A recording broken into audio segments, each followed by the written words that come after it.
Fa hatkavana ihany koa ny tao amin'ny sokajy no izay nahatafita ny 3FB sy ny indray ny US Cheminots azafady sy ny TAM Anosibe. Anisan'ny tsy dia nahitana endry dalao firy loatra ity fihaonana teo amin'ny rotota ity, na ny fihaonana teo amin'ny FTM sy Cheminots zany na ny TAM sy ny US Ankadifotsy, fa karazany mamita lalao fotsiny sisa mantsy ny Manjakaray sy ny Ankadifotsy ka dia mora foana ho an'ny TAM sy ny Cheminots no niakatra amin'ny dingan'ny manaraka.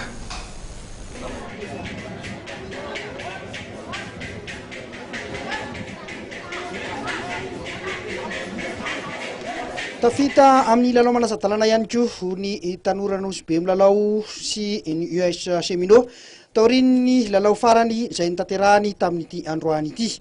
Tiarantsika amin'ny sary ity dia ny lalao voalohany izay nikatrohan'ny TAM Anosibe manao akanjo mainty sy ny US Ankadifotsy manao akanjo maitso.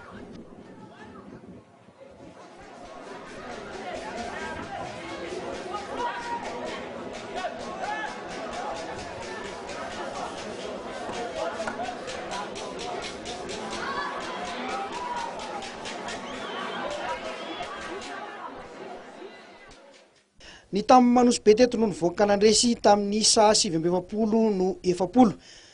Tsy dia nahitana endry dalao firy tamin'ity androany ity fihaonana teo amin'ny TAM sy zareo Ankadifotsy ity, karazan'ny fanazara-tena ihany ho an'ny zareo US Ankadifotsy raha ambola nitady fandresena ihany kosa ho an'ny tanora Anosibe milalao.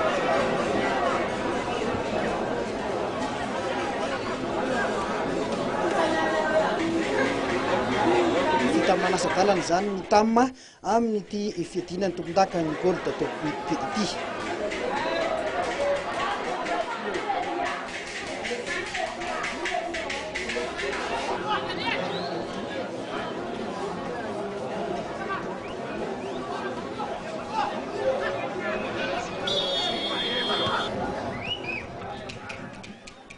Toy izay ihany koa ny fihaonana teo amin'ny Cheminots manao akanjo manga, mitratroka amin'ny FTM Manjakaray manao akanjo mena.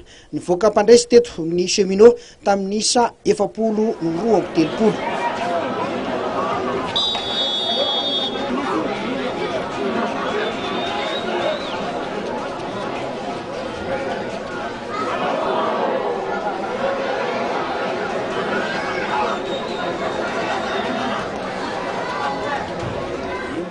Tsy dia nahitana endry dalao firy ihany koa tamin'ity androany ity satria dia karazany nefa mamita lalao fotsiny sisa ny FTM Manjakaray raha mbola tsy maintsy nitady fandresena ihany kosa ary zareo Besetroka.